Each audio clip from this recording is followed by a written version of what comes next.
Well, Mr. Blaylock's probably a good starting point. He kind of left a bit of a trail of destruction because he kept shutting down places, right?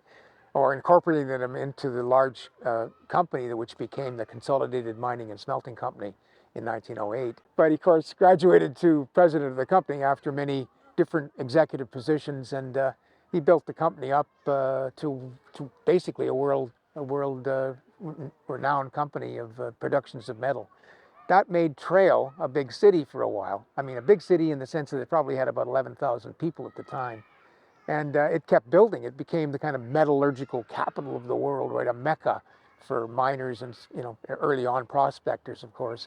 But the 1917 strike involved a whole bunch of interesting historic figures. The main one of which is a guy named Ginger Goodwin.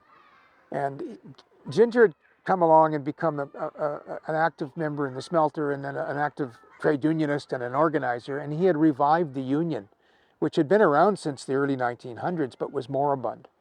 And so basically you get a point just middle of the First World War, where people are kind of struggling on the home front, and some of the young men and women are going overseas, and some of them coming back, either dead or shot up, So there was a kind of a tone in there of wartime.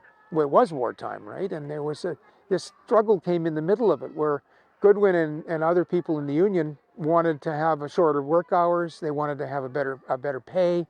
And so Blaylock was confronted by this group of workers led by a real leader. Ginger could command leadership in that way and command members' interests. So that came in and lasted during that winter of 1917 as the war was still raging in Europe. And then in 38, 39, you're getting very close to the cataclysm that took place in Europe. And the Union is sort of at that point coming back to its other smelter war, which is a war again against the authorities when they very desperately need a smelter to keep producing munitions materials, particularly zinc and lead. So they're caught there because they want the Union, but at the same time they have a loyalty to the company. So you get several different conflicts go on there. The Trail Creek News was this pioneer newspaper that kind of a guy from the States comes in and carrying the printing press on his back and produces this thing on butcher paper or whatever it was, or shopkeeper paper. And voila, you've got a paper in a town which is just starting to develop as an industrial center. So it kind of provides the guidance that people need, and people who are living there, who are working there, people coming up from the States working in the smelter. These are kind of, and there's a lot of U.S. content in this early paper. This is kind of the I guess I'm going to use a cliche here, but it's kind of the blueprint of history, right? I mean, it's the first blueprint, as they say. And so he's doing his damnedest to do it, but he's got very little money. And I think he's following in the footsteps of a lot of what we call tramp printers, people who carried the printing press on their back and went to town when there was a strike in the mining industry, a strike of gold, I mean, not a worker strike.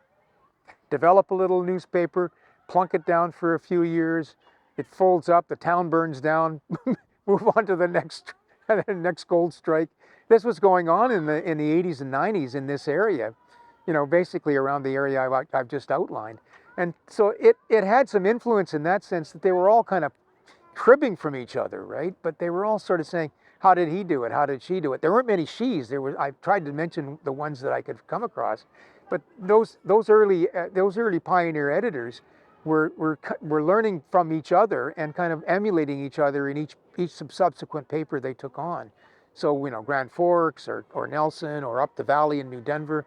There's some pretty interesting and famous characters there that are probably more memorable than anybody I wrote about in my 6 Printers' Devils. I mean, Tom Lowry up in New Denver and the New Denver Ledge is legendary.